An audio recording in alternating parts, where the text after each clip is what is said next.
Hello there, Whipper here, and today I'm going to be showing you a mod called the Took MC mod, and basically this is an overhaul of the default Minecraft HUD to make it a lot more useful and more feature packed and stuff like that.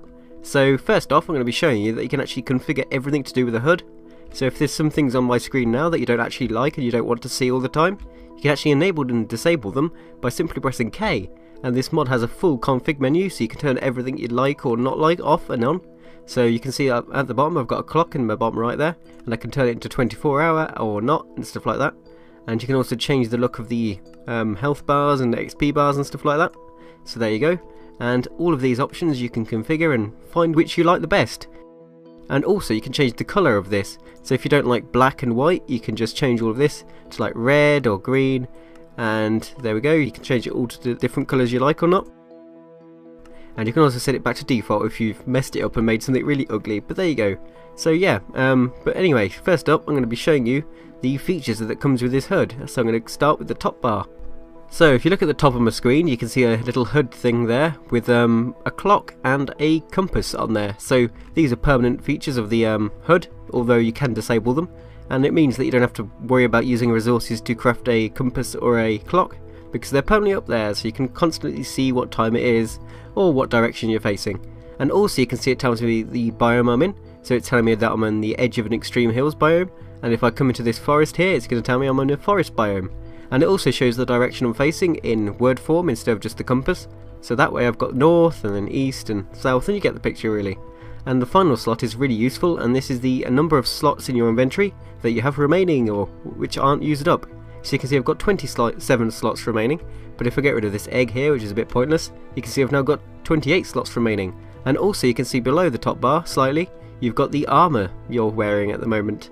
And it also shows you the durability in a percentage, instead of that normal bar. So you can see if I remove this diamond chestplate here, the diamond chestplate has been removed from that display up there. And if I put it back, there you go.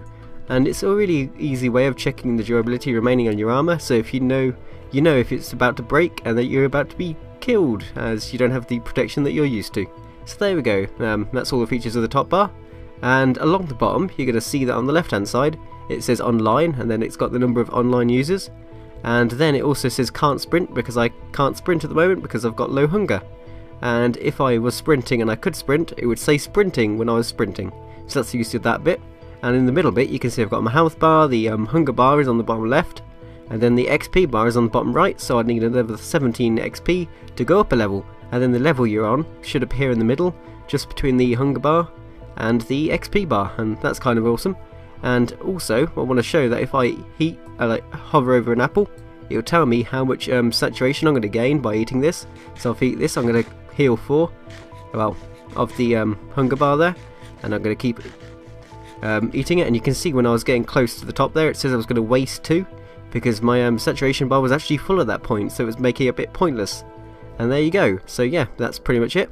And also you can see that the tools I've got as well also have the 100% durability bar instead of the normal bar, so there we go, that's kind of an improvement.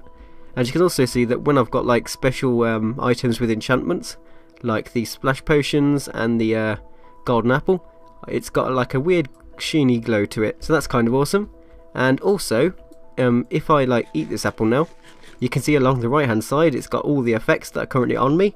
Normally you'd have to open your inventory to check what effects are currently influencing you, but now you can look on the right hand side and it shows you all the effects that are currently affecting you, so that's kind of awesome. And then below that you've got the right hand bar thing there, which tells you your FPS and the time of day it is. And this isn't Minecraft time, by the way, this is actual real life time, so it's actually 2:01 PM where I am at the moment, so yeah, that's kind of awesome. It'd be cool if there was an option to change that to Minecraft time. Then again, you haven't got a clock at the top, so that'd be kind of pointless. And also you can see that my health bar now is at 20+4, because I've got the absorption effect, which gives me extra hearts.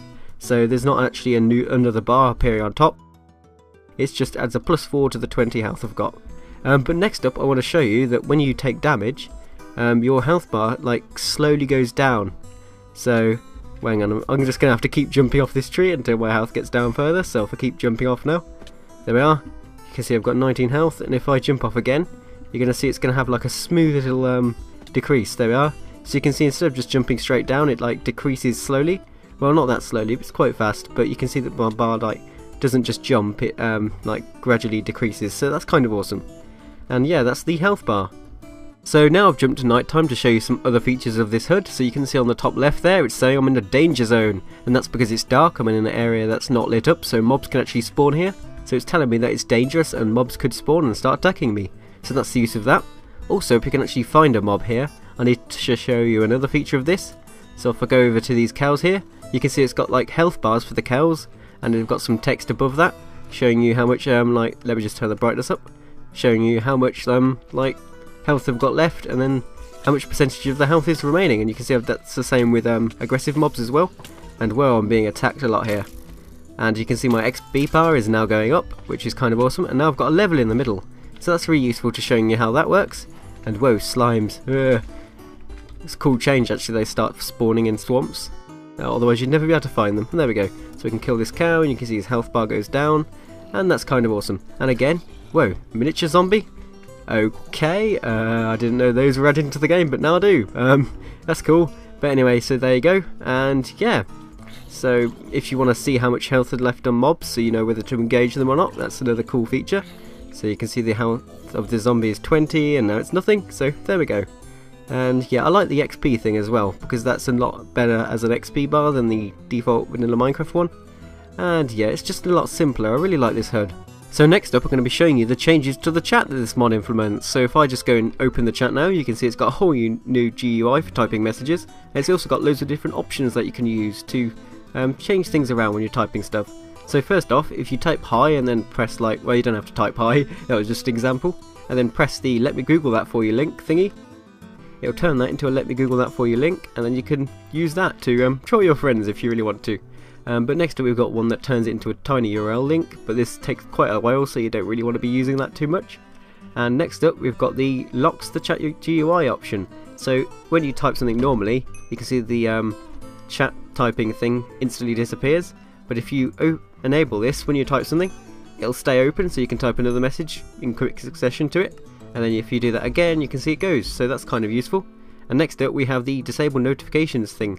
So normally when I type something you can hear that it has like a little XP sound, which is kind of useful, and that alerts you to a new message. But you can actually disable this by pressing N, and then you can type something and you won't hear the sound, which is kind of awesome. And next up we've got the wipe chat function, which is really useful, so you don't have to type /clear or anything like that to clear the chat. You just press this and then it clears the chat.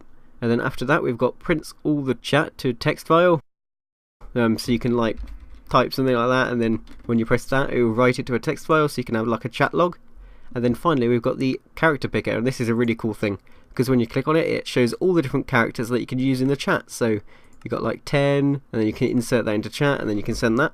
So all these are all the characters that you can actually use with the Minecraft chat, and other people can see. So if you really like have a different language and you want to use like a E with a weird thing over it, I don't know, I'm not very good at languages, you could use that, and that could be a use of it. So there we go. So that's pretty much the basic features of the mod. I'm not going to go through everything, because as you can see there's a lot of different options that you can enable, but you can check those out yourself if you really like this HUD. There's no point me going through these if you're actually not interested in this at all, because that would just be a bit boring. But anyway, if you really like the look of this, please remember to support the mod creator and download it, and it's really awesome. So yeah, and thank you for watching this mod video.